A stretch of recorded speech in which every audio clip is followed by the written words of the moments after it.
Olá pessoal, aqui é a Karen e é verdade, demorei um pouco para abordar esse assunto, porque sinceramente me faltava a maturidade necessária. Eu estava completamente fora da minha zona de conforto, simplesmente por não possuir conhecimento suficiente para falar sobre esse tema. No entanto, o que mudou com o laudo para mim? Bom, receber o diagnóstico tardio do transtorno do espectro autista foi o início de uma nova jornada. É como se de repente eu descobrisse que existe uma versão oculta de mim mesma e todas aquelas ações inexplicáveis que eu carreguei tinham finalmente uma causa. Esse diagnóstico ele trouxe consigo uma libertação indescritível.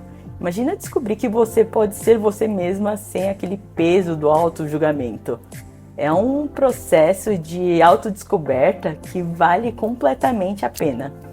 No entanto, ao abraçar essa nova versão de mim, eu percebi também que nem todos ao meu redor estavam prontos para aceitá-la. Há quem prefira que essa faceta não se revele e, ao mesmo tempo, encontrei pessoas semelhantes a mim, o que criou uma sensação de pertencimento ao mundo. Contudo, a realidade é dura. A maioria das pessoas não compreende, seja por falta de informação ou por uma resistência em acreditar na minha realidade. Enfrentei diferentes formas de preconceito, desde o direto, que é perceptível, até o velado, aquele que nega possuir, mas se manifesta nas pequenas atitudes, né? Lidar com as constantes comparações entre autistas, como, nossa, você não parece autista. Autistas não falam, ou autistas não socializa, nem olha nos olhos e você olha, tornou-se parte do meu cotidiano. Claro que quanto mais cedo você recebe o diagnóstico, melhor. Mas a verdade é que nunca é tarde para aprender algo novo e principalmente quando se torna a melhor versão de você mesma. Vencer as barreiras do preconceito é desafiador, mas ao longo desse caminho eu descobri meus potenciais e limitações reais. A jornada me ensinou a me respeitar e me amar mais, destacando que o objetivo principal do diagnóstico é o meu autoconhecimento, permitindo aprimorar escolhas e a qualidade de vida. É fundamental esclarecer que o laudo não é simplesmente um atestado médico que coloca um carimbo de autista em mim. É um processo complexo, envolvendo uma série de exames e testes multifuncionais, neuropsicológicos, que resultam em um relatório detalhado de mais de 12 páginas, descrevendo minuciosamente todos os aspectos das minhas condições. Eu compreendo que é um investimento caro, mas pela liberdade que o proporciona, considero necessário e valioso. E acredito que seria benéfico contar com um programa governamental para auxiliar aqueles que não têm acesso a esse processo por meios privados. Além disso, acredito que a forma como buscamos nossos direitos também precisa ser revista. Não deve ser apenas por meio de um atestado médico, mas sim um conjunto de documentos, como atestados, exames e laudos, para evitar fraude e garantir que apenas quem realmente necessita tem acesso aos benefícios. E não estou falando só do autismo, mas de todos os tipos de neurodivergências e comorbidades.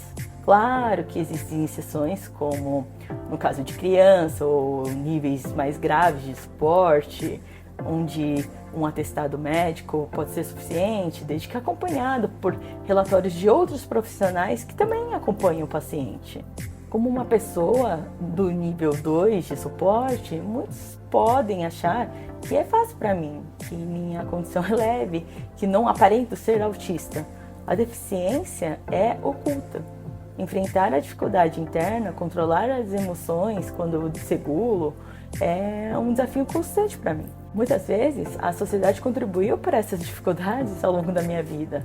Enfatizo, lidar com o autismo é navegar por um espectro diversificado de desafios.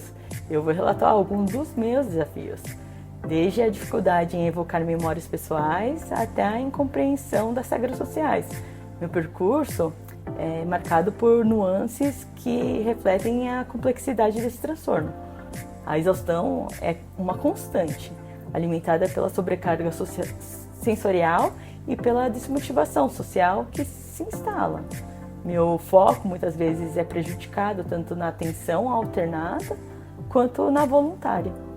A dificuldade na comunicação e o mutismo seletivo são um obstáculo que enfrento diariamente. A percepção de atos mal intencionados escapa, provocando uma ansiedade social constante. O autogerenciamento se torna um desafio, assim como lidar com mudanças.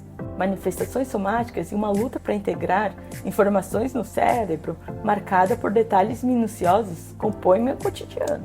E por fim, o mascaramento social entra em cena, uma estratégia de adaptação que, apesar de aliviar momentaneamente, evidencia a necessidade de uma compreensão mais ampla e empática do autismo. Este é o meu relato no espectro, uma jornada que exige aceitação e compreensão. A minha alimentação também, né? É algo muito complicado para mim. Sempre achei que eu tivesse um paladar infantil e nunca imaginei que seria uma seletividade alimentar. Se tem uma má experiência com uma fruta, por exemplo, por estar fora de época, eu nem quero mais experimentar novamente. Texturas, aparências, também fazem eu selecionar o alimento e não consigo nem provar. Mas quando eu estou fora do meu meio, eu sei da circunstância, mas pela minha sobrevivência, eu como. Eu nem falaria que eu como, eu engulo. Só que isso aí tudo soma para uma crise pós. Contudo, a realidade alimentar se torna mais um desafio em meio às nuances do espectro autista. A seletividade alimentar, baseados em experiências passadas e sensibilidades sensoriais, adiciona mais uma camada a obstáculos diários enfrentados por aqueles que vivem no TEA. A compreensão desses aspectos específicos é essencial para uma abordagem mais completa e empática do autismo. E quando me dizem que todo mundo é um pouco autista, até então eu ficava em silêncio, mas agora eu posso responder com convicção. Não, nem todo mundo é um pouco autista. Isso revela uma falta de compreensão sobre o autismo. É por isso que eu estou aqui, que eu quero fornecer informação. Desde que descobri meu diagnóstico no final de 2022, eu tomei a iniciativa de informar as pessoas ao meu redor. Não só para educar, mas também para aprendermos juntos sobre esse tema complexo, porque eu mesma não entendia completamente. Vou começar falando o que é o autismo. Ele não se encaixa em uma definição específica. Por isso, o termo espectro. Trata-se de uma gama distinta de diferenças neurológicas que se entrelaçam, tornando-se quase impossível de se separar. Dentro desse espectro, aqueles que vivem com autismo enfrentam uma variedade de desafios, como dificuldade na linguagem pragmática, comunicação social, interpretação de linguagem corporal, consciência social, mentalidade monotrópica, processamento de informações, interpretação sensorial, comportamentos repetitivos, diferenças neuromotoras. Importante notar que nem todas as pessoas autistas são afetadas em todas essas áreas, mas sim em graus variados. Imagine o espectro autista mais como uma roda do que uma linha de menos e mais autista. A complexidade do autismo reside na vivência dessas diferenças em diferentes níveis e graus, muitas vezes invisíveis externamente.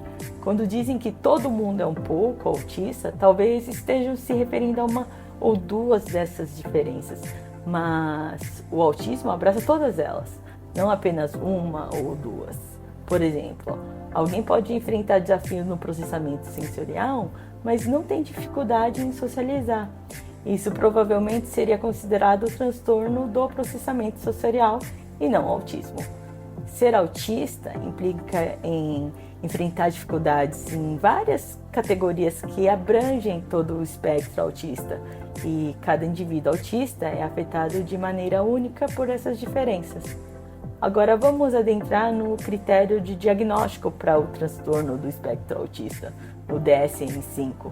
Apesar das críticas à linguagem e à estrutura do DSM-5, para simplificar, para receber o diagnóstico, é necessário apresentar déficit na reciprocidade socioemocional, na comunicação não verbal e no desenvolvimento e manutenção de relacionamentos.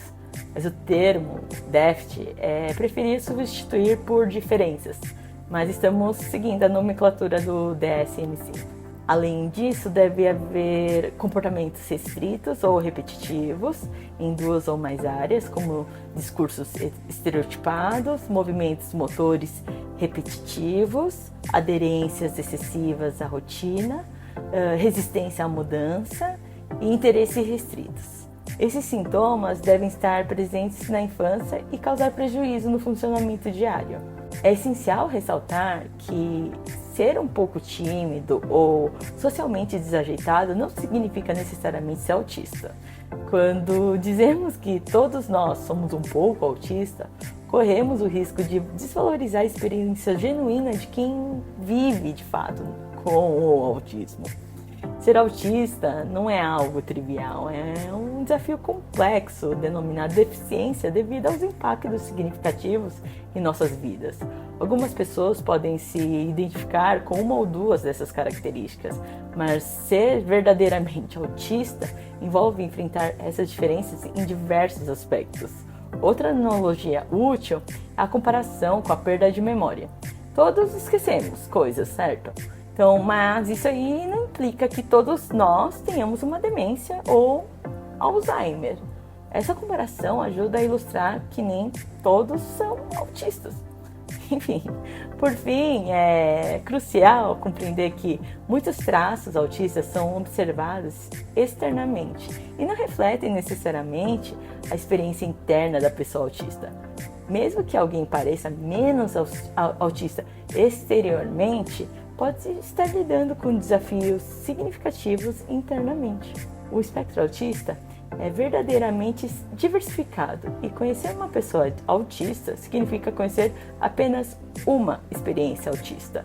Se esta é a única fonte de informação sobre o autismo, é hora de ampliar seus horizontes. Existem diversos criadores de conteúdos autistas aí fora, cada um com sua perspectiva única. Então vamos continuar promovendo a conscientização.